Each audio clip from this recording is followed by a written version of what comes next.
नमस्कार बच्चों, आज हम सब पढ़ेंगे कक्षा 6 की हिंदी भाषा सेतु का दूसरा पाठ धन की खोज। प्रस्तुत पाठ में वर्षों के अध्यापन के बाद गुरु अपने शिष्यों की परीक्षा लेना चाहता है कि वे व्यवहारिक जीवन में उसके द्वारा प्रदत्त शिक्षा के आदर्शों को कहाँ तक ग्रहण कर पाए हैं। अर्थात गुरु यह जानना चाहते हैं कि शिष्य उनके द्वारा दी गई शिक्षा में निपुण हो पाए हैं, पारंगत हो पाए हैं या नहीं, वो उसे अपने वास्तविक जीवन में उतार पाए हैं या नहीं, यही जानना चाहते हैं। इसीलिए वो उनकी परीक्षा लेते हैं। परंतु वास्तविक अर्थों में केवल एक ही छात्र उत्तीर्ण होता है। क्यों और कैसे, यह इस कहानी को पढ़ने के पश्चात स्पष्ट हो जाता है। जातक कथा से उद्धृत यह पाठ बच्चों के नैतिक विकास की दृष्टि से सार्थक सिद्ध होगा। तो चलिए पढ़ते हैं पाठ धन की खोज। प्राचीन काल की बात है, अर्थात पुराने समय की बात है, पहले की बात है। एक गुरुकुल था। गुरुकुल अर्थात शिक्षा का स्थान, जहाँ लोग शिक्षा ग्रहण करने जाते थे। जैसे आज का विद्यालय है, ऐसे ही प्राचीन काल में पुराने समय में गुरुकुल हुआ करता था। वह विशाल और प्रसिद्ध था। मतलब एक गुरुकुल था, विशाल और प्रसिद्ध। वह बहुत बड़ा गुरुकुल था और बहुत प्रसिद्ध था, यानी हर कोई उस विद्यालय को, उस गुरुकुल को जानता था।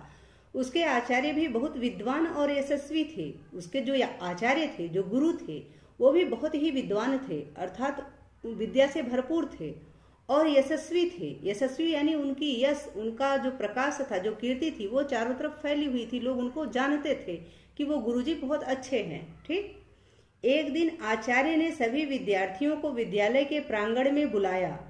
प्रांगण कहते हैं जैसे कि एरिया, जो आंगन होता है, जो विद्यालय का एरिया था, उसमें एक दिन आचार्य ने अपने सभी विद्यार्थियों को, जो विद्यालय में पढ़ते थे, उनको बुलाया। जैसे आपका होता है ना कि बाउंड्री के अंदर बुलाते हैं ना, प्रेयर वगैरह जहाँ होता है, उसे ही प्रांगण बोलते हैं। ठीक, और उनसे कहा, प्रिय छात्रों, मैंने तुम्हें एक विशेष प्रयोजन से बुलाया है। विशेष प्रयोजन से यानी एक किसी विशिष्ट कारण से बुलाया है आप सबको यहाँ पे। मेरे सामने एक समस्या है। गुरुजी बताते हैं कि मेरे सामने एक समस्या है। मेरी कन्या विवाह के योग्य हो गई है, अर्थात अब मेरी कन्या की उम्र विवाह के योग्य हो गई है, वह विवाह करने के लायक हो गई है। किंतु उसका विवाह करने के लिए मेरे पास पर्याप्त धन नहीं है। परंतु गुरुजी बताते हैं कि परंतु मेरे पास उतना धन नहीं है कि मैं अपनी पुत्री का अच्छे से विवाह कर सकूं। समझ में नहीं आता कि क्या करूं। गुरुजी कह रहे हैं कि मुझे समझ में नहीं आ रहा है कि इस समय मुझे क्या करना चाहिए, मैं क्या करूं। गुरुजी की कन्या विवाह के योग्य हो गई है, परंतु धन नहीं है। तो धन के बिना तो कन्या का विवाह थोड़ा सा मुश्किल तो होता ही है। समस्याएं तो आती ही हैं, आज भी आती हैं, तब भी आती थी। तो वही गुरुजी सारे विद्यार्थियों को बुला के अपने मन की बात बताते हैं। कुछ विद्यार्थी जिनके पिता धनवान थे, धनवान यानी धनी थे, जिनके पास ज्यादा धन था, वे आगे बढ़े, यानी गुरुजी की तरफ आए और बोले, गुरुदेव, हम अपने माता पिता से धन मांग लाएंगे, आप उसे गुरु दक्षिणा के रूप में स्वीकार कर लीजिएगा। जिनके माता पिता धनी थे वो गुरुजी के पास आए, सामने आए और बोले कि हे गुरुजी, मैं अपने माता पिता से धन लाके आपको दे दूंगा, आप उसे गुरु दक्षिणा मानकर ले लीजिएगा और आपकी कन्या का विवाह आराम से हो जाएगा। आचार्य बोले, मुझे इसमें संकोच होता है, अर्थात मुझे इसमें थोड़ी सी झिझक होती है। संकोच का मतलब होता है झिझक, थोड़ी लज्जा आती है कि मैं इसको कैसे करूंगा। तुम्हारे परिवार वाले सोचेंगे कि गुरु लोभी है। लोभी मतलब होता है लालची। तो गुरुजी कहते हैं कि यदि मैं तुम्हारे द्वारा लाए गए धन को ऐसे स्वीकार कर लूंगा गुरु दक्षिणा के रूप में, तो जो तुम्हारे परिवार वाले हैं, तुम्हारे माता पिता हैं, वो ये सोचेंगे कि गुरु लालची हैं, अपनी कन्या का विवाह शिष्यों के धन से करना चाहता है। गुरुजी सोच रहे हैं कि आपके परिवार वाले ऐसा सोचेंगे कि तुम्हारा गुरु लालची है और वह अपनी कन्या का विवाह, अपनी पुत्री का विवाह अपने शिष्यों के धन से करना चाहता है, उनके माता पिता के धन से करना चाहता है। आगे बढ़े हुए शिष्य संकोच बस पीछे हट गए। अर्थात जब गुरुजी ने ऐसा कहा तो जो शिष्य आगे बढ़ के आए थे कि मैं अपने माता पिता से मांग के लाके आपको धन दे दूंगा, वो पीछे चले गए। आचार्य सोच में पड़े रहे। आचार्य अभी भी सोच में ही पड़े रहे। कुछ समय बाद आचार्य बोले, अर्थात थोड़ी देर के बाद गुरुजी फिर से बोलते हैं कि एक उपाय है, तुम लोग धन ले आओ किंतु मांग कर नहीं। तुम लोग धन तो ले आओ अपने घर से, परंतु मांग के मत ले आओ। तुम उसे इस तरह लाओ कि किसी को पता न चले। इस प्रकार काम भी हो जाएगा और मेरी लाज भी रह जाएगी। गुरुजी कहते हैं कि तुम धन, ठीक है तुम धन ले आओ, परंतु ऐसे ले आओ कि उसको लेते समय कोई देखे नहीं, कोई रोके नहीं, टोके नहीं। और तुम धन भी ले आओ, अगर तुम इस प्रकार से धन ले आओगे तो किसी को पता भी नहीं चलेगा कि तुमने हमें धन दिया या हमने तुमसे धन लिया, और मेरी बेटी का ब्याह भी हो जाएगा, उसकी शादी भी हो जाएगी। शिष्यों ने यह बात मान ली, यानी यह चीज गुरुजी की यह राय शिष्यों को सही लगी कि ठीक है हम ऐसे ही छुपा के लाएंगे ताकि किसी को पता ना चले, कोई देखे नहीं। ठीक। जो विद्यार्थी निर्धन परिवारों से थे वे गुरु सेवा से वंचित न रह जाएं, यह सोचकर आचार्य उनसे बोले, यानी जो विद्यार्थी गरीब परिवार से, निर्धन यानी जिनके पास धन न हो उसे निर्धन कहते हैं, तो जो विद्यार्थी ऐसे थे कि जो निर्धन परिवार से थे, जिनकी जो गरीब थे, जिनके पास धन नहीं था, वे गुरु की सेवा से वंचित रह जाते, अर्थात छूट जाते। वे गुरु की सेवा कैसे करें, गुरु की आज्ञा का पालन कैसे करें, यह सोचकर आचार्य उनसे बोले, उन शिष्यों से यानी गरीब शिष्यों से आचार्य बोलते हैं कि तुम लोग भी अपने अपने घरों से कुछ न कुछ ले ही आना, अर्थात कुछ न कुछ जो भी तुम्हारे घर पे हो थोड़ा मोड़ा ही सही लेके जरूर आना, किंतु ध्यान रखना कि किसी की दृष्टि उस पर ना पड़े, परंतु इस बात का जरूर ध्यान रखना कि कोई तुम्हें लेते वक्त ना देखे। ठीक। किसी की दृष्टि तुम पर ना पड़े, उस समय उस पर ना पड़े, इसका मतलब यही है कि कोई तुमको लेते वक्त ना देखे, तुम ऐसे उसको लेके आना, जो भी वस्तु जो भी सामान लेके आ रहे हो इस तरीके से ले आना ताकि कोई उसे नहीं देखे। यदि किसी ने देख लिया तो वह वस्तु विवाह के लिए अशुभ हो जाएगी, अर्थात गुरुजी का कहना है कि अगर कोई तुम्हें लाते हुए देख लेगा तो उस जो भी सामान तुम लेके आओगे उसका प्रयोग विवाह में नहीं हो पाएगा, वह विवाह के लिए ठीक नहीं रहेगा, वह उसके लिए अशुभ हो जाएगा, अशुभ यानी अच्छा नहीं रहेगा। ठीक। शिष्यों ने विश्वास दिलाकर कहा, यानी गुरुजी को विश्वास दिलाया कि ठीक है गुरुजी हम ऐसा ही करेंगे, हम जो कुछ भी लाएंगे इसी प्रकार छिपा कर लाएंगे, जिस प्रकार आप बता रहे हैं कि कोई ना देखे तो हम ऐसे ही लाएंगे कि ताकि उसको कोई ना देखे। दूसरे दिन से आज्ञाकारी शिष्य तरह तरह की वस्तुएं लाने लगे। आचार्य भी उन्हें प्रसन्नता से ग्रहण करते रहे, अर्थात हर दिन जो गुरु के शिष्य थे वो बहुत आज्ञाकारी थे, तो कुछ न कुछ सारे लोग लेके आने लगे और गुरुदेव भी उसे प्रसन्नता पूर्वक यानी खुशी खुशी लेते रहे, ग्रहण करते रहे यानी लेते रहे, कुछ बोला नहीं, लेते रहे खुशी खुशी। कुछ दिनों बाद आचार्य ने देखा कि विवाह के लिए पर्याप्त सामग्री एकत्रित हो गई है, अर्थात आचार्य ने देखा, गुरुजी ने देखा कि विवाह के लिए जितना सामान चाहिए था उतना सामान अब पर्याप्त हो गया है, यानी सारे सामान इकट्ठा हो गए हैं, सब जितनी आवश्यकता थी उतने सामान आ चुके हैं। परंतु एक विद्यार्थी ऐसा भी था जो अभी तक कुछ न ला सका। उनमें से इतने सारे जो विद्यार्थी थे जो गुरुजी के यहाँ पढ़ते थे, उसमें से एक विद्यार्थी ऐसा था जो अभी तक कुछ नहीं लाया था ना। आचार्य ने उनसे पूछा, यानी उस विद्यार्थी से आचार्य ने पूछा, क्यों तुम्हारे परिवार वाले क्या बिल्कुल ही धनहीन हैं? गुरुजी ने पूछा कि क्या तुम्हारे परिवार वालों के पास बिल्कुल भी धन नहीं है, वो बहुत गरीब हैं, मतलब कोई भी सामान तुम छोटा बड़ा कुछ भी नहीं ला सकते थे, इतने गरीब हैं तुम्हारे घर वाले। तो विद्यार्थी बोला, वह विद्यार्थी जो कुछ नहीं लाया था उसने आचार्य से बोला कि आचार्यवर अर्थात हे गुरुजी, मेरे घर में किसी प्रकार का अभाव तो नहीं है, अभाव यानी कमी, मेरे घर में किसी भी प्रकार की कोई कमी तो नहीं है, किंतु मैं कुछ नहीं ला पाया हूँ, लेकिन मैं कुछ नहीं ला पाया हूँ, मेरे घर पे किसी चीज की कमी तो नहीं है, परंतु फिर भी मैं कुछ नहीं ला पाया हूँ। फिर गुरुदेव पूछते हैं, क्यों, क्या तुम गुरु सेवा नहीं करना चाहते? गुरुजी पूछते हैं कि क्या तुमको गुरु की सेवा नहीं करनी है, तुम उनकी सेवा गुरु सेवा नहीं करना चाहते हो? अब शिष्य बोलता है, नहीं गुरुदेव, यह बात नहीं है, आपने कहा था कि ऐसी वस्तु लाना जिसे उठाते समय कोई न देख रहा हो। मैंने बड़ी चेष्टा की पर घर में कहीं भी ऐसा स्थान न मिला जहां मुझे कोई भी देख न रहा हो, अर्थात मैं जब भी किसी चीज को उठाने की कोशिश करता तो उस वक्त मुझे लगता था कि जैसे कोई मुझे देख रहा है, मुझे ऐसा कोई स्थान नहीं मिला कि जहां मुझे कोई न देख रहा हो। तो फिर आगे गुरुजी बोलते हैं कि तुम झूठ बोल रहे हो। आचार्य जी कहते हैं कि निश्चित रूप से तुम झूठ बोल रहे हो, कभी न कभी कोई स्थान अवश्य ऐसा रहता होगा जहां कोई न हो, अर्थात ऐसा तो समय आता ही है कि किसी न किसी वक्त आप घर में अकेले रहते हो, या फिर लोग दूसरे कमरे में रहते हैं तो हमें एकांत का समय तो मिल ही जाता है घर में। तो गुरुजी ने ऐसे ही कहा कि मुझे लग रहा है कि तुम झूठ बोल रहे हो, कभी न कभी कोई स्थान तो ऐसा अवश्य ही यानी निश्चित रूप से ही रहता होगा जहाँ कोई ना हो, अर्थात जहाँ कोई नहीं रहता होगा।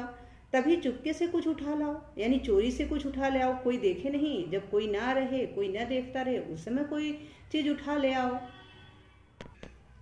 अब शिष्य कहता है, जो धन लेकर नहीं आया है वह शिष्य कहता है कि गुरुदेव यह तो ठीक है, किंतु ऐसे स्थान पर कोई दूसरा रहे या ना रहे, मैं तो वहां रहता ही हूँ। अर्थात कोई दूसरा रहे या ना रहे, मैं तो रहता हूँ, कोई मुझे देखे या ना देखे, मैं तो खुद को देखता ही हूँ कि मैं गलत कार्य कर रहा हूँ।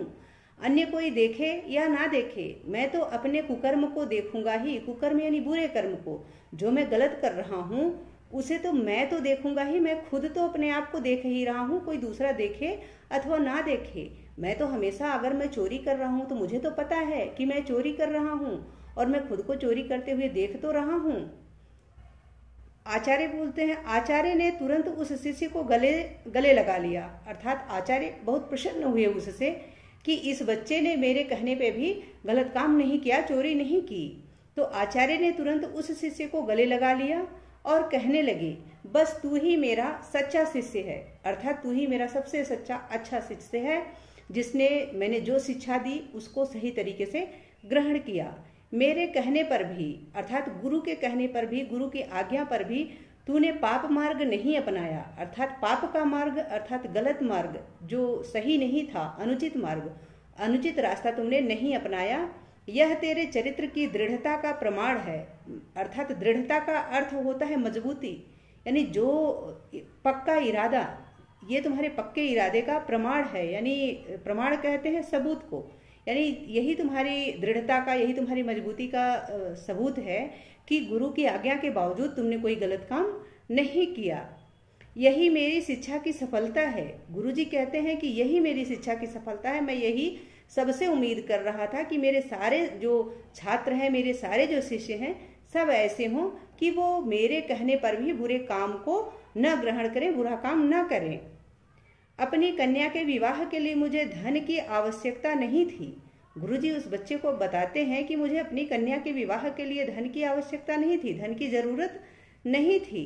मैं तो ऐसे युवक को खोज रहा था, अर्थात मैं तो एक ऐसे इंसान को खोज रहा था, अच्छे इंसान को खोज रहा था जिसके पास शील, सदाचार और चरित्र का धन हो, अर्थात जिसके पास दया हो, अच्छा, जिसका अच्छा आचरण हो, जिसका चरित्र अच्छा हो, उसका धन यही सब होता है। मनुष्य का धन क्या होता है? मनुष्य का सच्चा और अच्छा धन उसका आचरण ही होता है, उसका चरित्र ही उसका सबसे बड़ा धन होता है। तो वही गुरुजी कहते हैं कि मैं तो ऐसे युवक की तलाश में था, मैं तो ऐसे युवक को ढूंढ रहा था जिसके पास शील हो, अच्छा आचरण हो और अच्छा चरित्र हो, इन चीजों का धन उसके पास हो। आज मैंने उसे पा लिया है, अर्थात ये सारी चीजें मैंने तुम में देख लिया है, तुम मेरे सच्चे शिष्य हो, तुम्हारे अंदर ये सारे गुण हैं, इसलिए आज मैंने उसे पा लिया है, अर्थात आज मैंने तुम्हें पा लिया है। तू ही मेरी कन्या के लिए योग्य वर है। ऐसा गुरुजी कहते हैं कि मेरी कन्या के लिए सबसे अच्छा वर, विवाह के लिए जो वर चाहिए, जो लड़का चाहिए, वह तुम ही हो। तुमसे योग्य मुझे कोई दूसरा बच्चा नहीं दिखा, कोई दूसरा वर नहीं दिखाई देता। मेरी कन्या के लिए सबसे सुयोग्य, सबसे अच्छे वर तुम ही हो। ऐसा करके गुरुजी ने अपनी कन्या का विवाह उस बालक के साथ कर दिया जिसने चोरी नहीं की थी। हमें भी जीवन में अपनी अच्छाइयों को कभी नहीं छोड़ना चाहिए। जो हमारी अच्छाइयाँ हैं वही हमारी सबसे बड़ी पूंजी हैं, वही हमारी धन दौलत है। तो उसे हमें अपने जीवन पर्यंत निभाना चाहिए। हमें ऐसे लालच में, लोभ में या किसी के भी कहने पे गलत काम नहीं करना चाहिए। आशा है कि आप सबको इस पाठ का अर्थ अच्छे से समझ में आ गया होगा। अब हम अभ्यास कार्य देख लेते हैं। यहाँ पाठ से संबंधित शब्दार्थ दिया गया है पुस्तक में ही, तो आप लोग इसको यहाँ से देख लें। अभ्यास प्रश्न, बोध और विचार, बहुविकल्पीय प्रश्न। सही विकल्प चुने। प्रश्न 1 है, धन की खोज शीर्षक कहानी कहाँ से ली गई है? हितोपदेश से, पंचतंत्र से, जातक कथा से या रामायण से? तो इसका उत्तर क्या है? जातक कथा से। यह जो कथा धन की खोज है यह जातक कथाओं से ली गई है। दूसरा है, आचार्य ने शिष्यों को धन लाने के लिए क्यों कहा? इसमें आपको देखना है, आचार्य को पुत्री का विवाह करना था, आचार्य को ऋण चुकाना था, गुरु दक्षिणा लेने की इच्छा थी, या सच्चे शिष्य की तलाश करने की इच्छा थी। तो इसका उत्तर क्या है? घ वाला, सच्चे शिष्य की तलाश करनी थी। गुरुदेव को सच्चे शिष्य की तलाश करनी थी, खोज करनी थी। ठीक। तीसरा प्रश्न है, आचार्य ने धन लाने के लिए शिष्यों के आगे क्या शर्त रखी?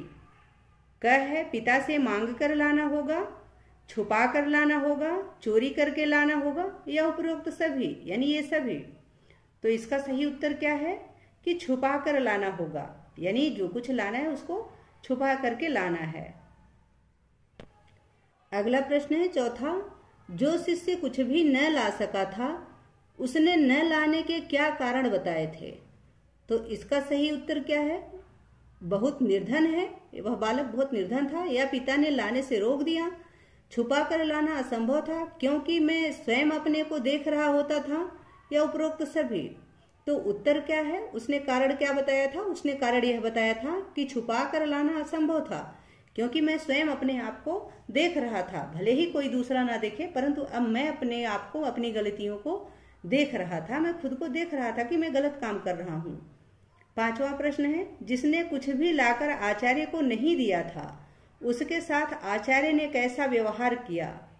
आश्रम से बाहर कर दिया, शिष्य को गले से लगा लिया, उससे अपनी कन्या का विवाह कर दिया, ख और ग दोनों। तो इसका उत्तर सही क्या है कि ख और ग दोनों, ये घ वाला सही है, यानी शिष्य को गले से लगा लिया और फिर उससे अपनी कन्या का विवाह कर दिया। ठीक। अब आगे है लघुत्तरीय प्रश्न, इसको हम देखते हैं। इसको मैंने यहाँ लिख रखा है लघुत्तरीय प्रश्नों को। प्रश्न 1 है, गुरुकुल किस प्रकार का था? तो गुरुकुल विशाल और प्रसिद्ध था। जो गुरुकुल था वह कैसा गुरुकुल था? वह बहुत विशाल और प्रसिद्ध था। दूसरा प्रश्न है, आचार्य ने एक दिन अपने शिष्यों को किस प्रयोजन से बुलाया? उत्तर है, आचार्य ने एक दिन अपने शिष्यों को अपनी पुत्री के विवाह के लिए धन लाने के लिए बुलाया। अर्थात आचार्य ने इसलिए बुलाया कि ताकि बच्चों से अपनी पुत्री के विवाह के लिए धन इकट्ठा कर सकें। वास्तविकता यह थी कि गुरुजी अपने शिष्यों की परीक्षा लेना चाहते थे। ठीक। तीसरा प्रश्न है, धनी विद्यार्थियों ने गुरुदेव के सम्मुख क्या प्रस्ताव रखा? यानी जो धनवान विद्यार्थी थे उन्होंने गुरुजी के सामने क्या प्रस्ताव रखा था? उत्तर है, धनी विद्यार्थियों ने गुरुदेव के सम्मुख यह प्रस्ताव रखा कि वे अपने माता पिता से धन मांग लाएंगे। यानी हम अपने माता पिता से, उन्होंने कहा कि हम अपने माता पिता से धन मांग कर लेते आएंगे और आप उसे गुरु दक्षिणा के रूप में ले लीजिएगा। चौथा प्रश्न है, आचार्य ने विद्यार्थियों के प्रस्ताव पर क्या प्रतिक्रिया व्यक्त की? अर्थात जब विद्यार्थियों ने ऐसा प्रस्ताव रखा कि हम धन अपने माता पिता से मांग लाएंगे, तो फिर उस पर गुरुदेव ने क्या कहा? उत्तर है, आचार्य ने माता पिता से धन मांग कर लाने के प्रस्ताव को अस्वीकार कर दिया। अर्थात गुरुजी ने उसे मना कर दिया कि मांग कर मत लाओ।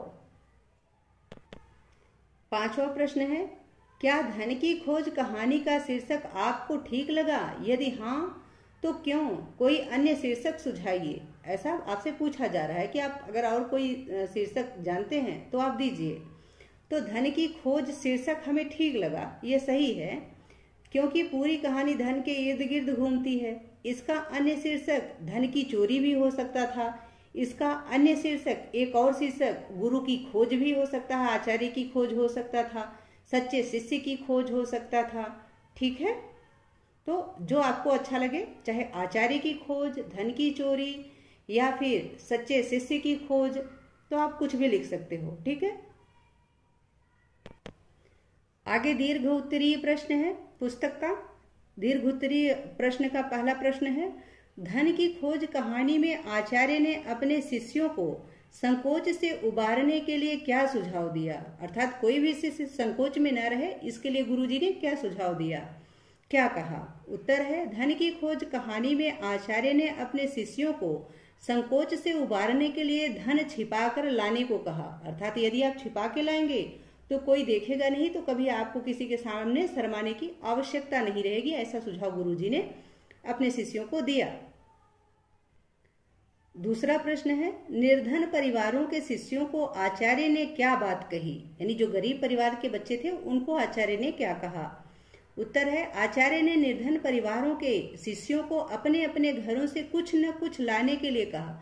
अर्थात तुम गरीब हो तो कोई बात नहीं, कुछ छोटी चीज ही ला देना, परंतु जरूर लेके आना कुछ न कुछ, ऐसा गुरुजी ने अपने निर्धन शिष्यों को कहा। अगला प्रश्न है तीसरा, धन की खोज कहानी में एक विद्यार्थी कोई भी वस्तु क्यों नहीं ला सका, आचार्य ने उस शिष्य को गले से क्यों लगा लिया, इसका उत्तर दीजिए। उत्तर है कि एक विद्यार्थी कोई भी वस्तु इसलिए नहीं ला सका क्योंकि धन चुराते समय अर्थात धन को उठाते समय वह स्वयं अपने आप को देख रहा था, वह विद्यार्थी स्वयं खुद को गलत कार्य करते हुए देख रहा था। आचार्य ने उस शिष्य को गले से इसलिए लगा लिया क्योंकि सभी शिष्यों में से वही शिष्य आचार्य की परीक्षा में सफल हुआ था। आचार्य यही तो चाह रहे थे, वही यही तो परखना चाह रहे थे कि मेरी आज्ञा के बावजूद भी कोई गलत कार्य करता है या नहीं। जो गलत कार्य नहीं करेगा वही सच्चा शिष्य है, उसी की विद्या सफल हुई है। तो गुरुजी जब यह देखते हैं कि यह शिष्य कुछ नहीं लाया मेरे कहने पे भी, और उसने जवाब भी बड़ा अच्छा दिया कि कोई नहीं देख रहा था परंतु मैं तो खुद को देख रहा था, इस बात से भी गुरुजी बहुत संतुष्ट हुए और उन्होंने उसे अपने गले से लगा लिया। ठीक, अगला प्रश्न है, धन की खोज कहानी में गुरुदेव के द्वारा इस प्रकार की अनुचित आज्ञा देने के पीछे क्या उद्देश्य था। अर्थात जो आज्ञा गुरुजी ने कहा दी कि छुपा करके कुछ न कुछ ले आना या धन ले आना, यह तो गलत ही था, परंतु इसके पीछे उनका क्या उद्देश्य था, वो चाहते क्या थे, यही प्रश्न पूछा जा रहा है आपसे। तो उत्तर है, इस प्रकार की अनुचित आज्ञा के द्वारा गुरुदेव अपने सभी शिष्यों में से चरित्रवान और गुणी शिष्य की खोज करना चाहते थे। गुरुदेव यह जानना चाह रहे थे कि मेरे द्वारा यानी गुरु की आज्ञा का उल्लंघन तो कोई करना नहीं चाहता और गुरु की ऋण से हर कोई ऋण होना चाहता है, तो मेरी आज्ञा के बावजूद भी कौन सा शिष्य ऐसा है जो गलत कार्य को नहीं करना चाहता, यही तो गुरुजी परखना चाहते थे। ठीक है, पांचवा प्रश्न है, धन की खोज कहानी से हमें क्या शिक्षा मिलती है, यानी इस कहानी से आपको क्या शिक्षा मिलती है। उत्तर है, इस कहानी से हमें यह शिक्षा मिलती है कि हमें कभी भी तथा किसी भी परिस्थिति में या किसी के भी कहने पर हमें कभी भी तथा किसी भी परिस्थिति में नैतिकता का उल्लंघन नहीं करना चाहिए। अर्थात हमें कभी भी गलत कार्य नहीं करना चाहिए, समय और परिस्थिति चाहे जैसी भी हो, परंतु गलत तो गलत ही होता है, इसलिए गलत नहीं करना चाहिए। ठीक, अगला प्रश्न है छठा, धन की खोज कहानी के आधार पर आचार्य का चरित्र चित्रण कीजिए। चरित्र चित्रण यानी जैसे गुरुजी हैं उनके बारे में कुछ लिखिए, कुछ वाक्य बनाइए। उत्तर है, धन की खोज कहानी के आचार्य बहुत बड़े विद्वान और यशस्वी थे, अर्थात उनकी कीर्ति हर तरफ फैली थी, उनको लोग जानते थे कि वो बहुत अच्छे इंसान हैं, बहुत अच्छे गुरु हैं। उन्होंने अपनी बुद्धि से श्रेष्ठ शिष्य की खोज की। अपनी अच्छी बुद्धि के द्वारा ही गुरुजी ने अपने एक अच्छे और सच्चे शिष्य की, श्रेष्ठ शिष्य की मतलब अच्छे शिष्य की खोज की। ठीक, अगला प्रश्न है, सातवां प्रश्न है, धन की खोज कहानी का सार अर्थात इसका जो सारांश है अपने शब्दों में लिखिए। आप अपने शब्दों में इसका सारांश लिखिए, इस कहानी को अपने शब्दों में छोटा करके लिखिए। उत्तर है, धन की खोज कहानी में एक विद्यालय था, उस विद्यालय में एक गुरुदेव थे, यानी एक अच्छा विद्यालय था, उसमें एक अच्छे गुरु थे, वे बहुत ही विद्वान और यशस्वी थे।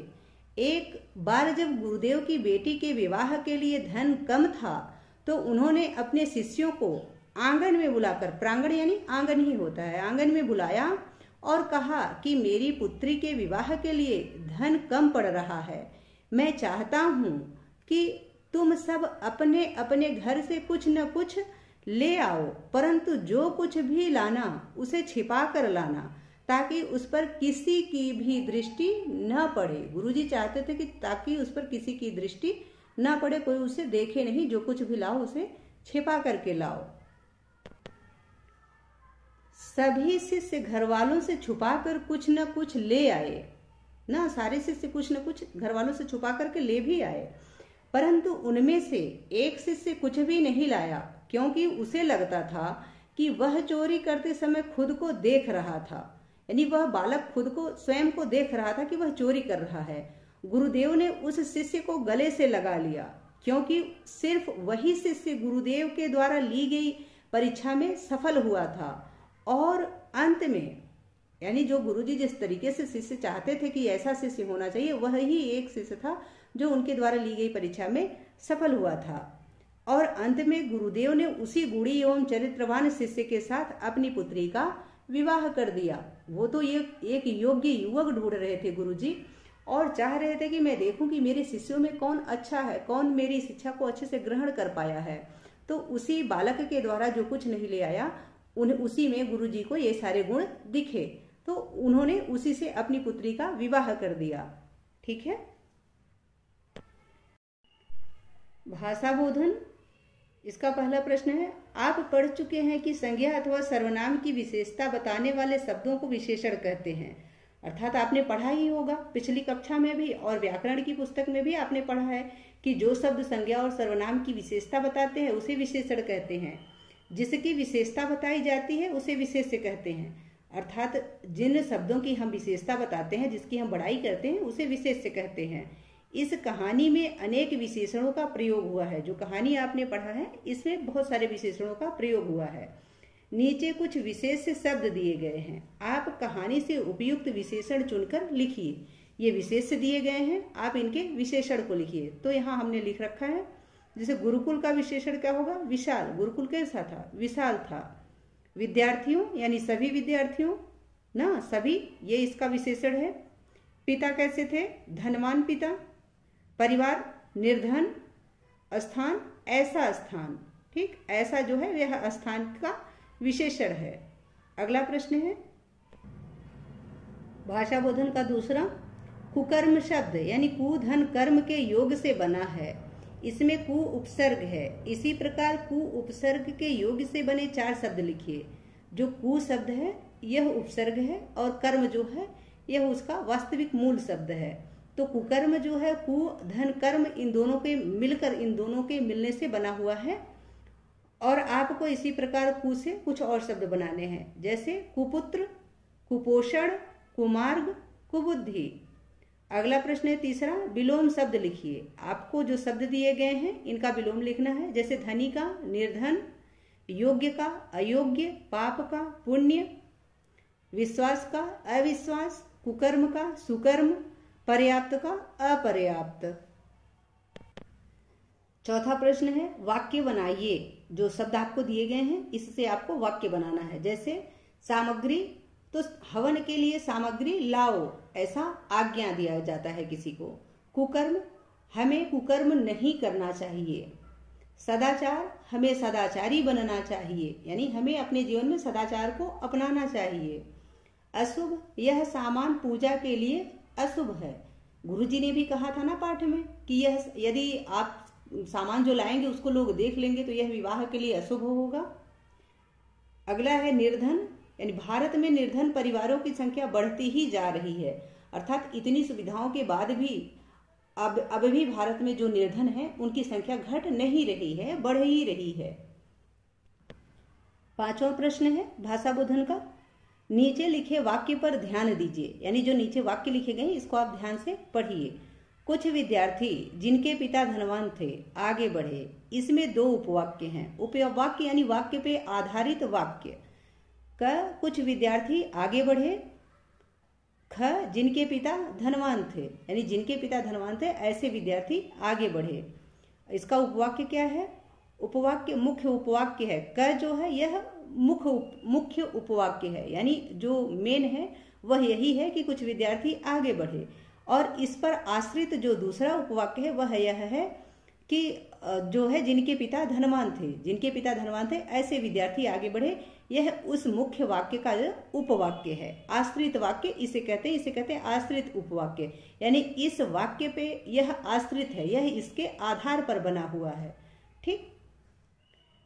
दूसरा है उपवाक्य कुछ विद्यार्थी की विशेषता को प्रकट कर रहा है। ये जो उपवाक्य दिए गए हैं यह कुछ विद्यार्थी की विशेषता को प्रकट कर रहा है, अतः यह विशेषण आश्रित उपवाक्य है, यानी इसमें विशेषण भी है।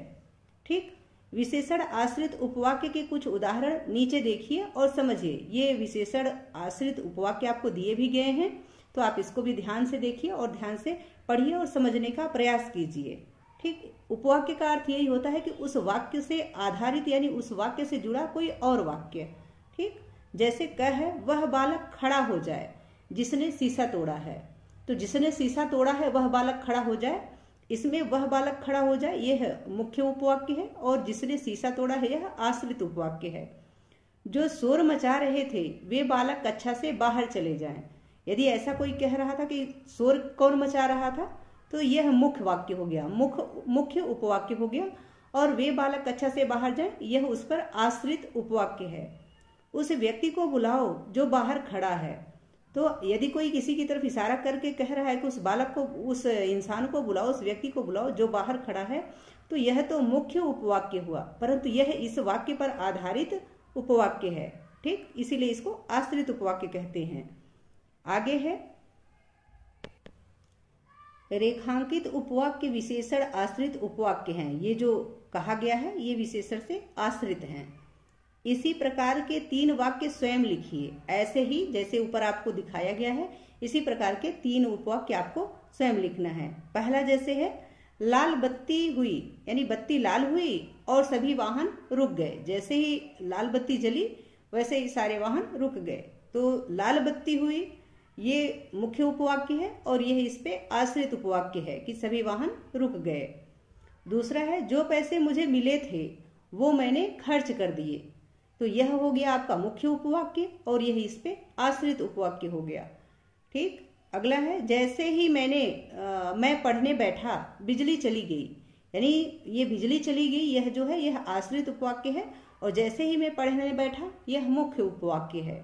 ठीक, अगला प्रश्न है छठा, उदाहरण पढ़िए और वाक्य परिवर्तन कीजिए। इस उदाहरण को आप पढ़िए और इसी के आधार पर वाक्यों में परिवर्तन कीजिए।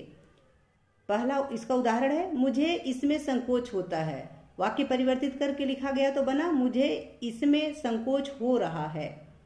अगला क है वह धन ग्रहण करता है, इसका जो संशोधित बना हुआ है परिवर्तित वाक्य है वह धन ग्रहण कर रहा है।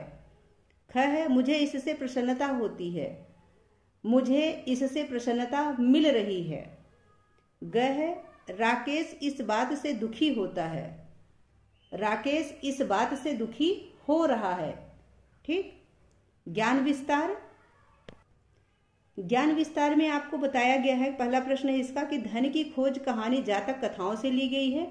अपने पुस्तकालय में जातक कथाओं की अन्य कहानियों को पढ़िए। जो आपकी लाइब्रेरी में पुस्तक हो उसमें से यदि आपको वहां जातक कथा मिले तो वहां से भी आप उसको लेकर के अवश्य पढ़िए, उससे ज्ञानवर्धन होता है।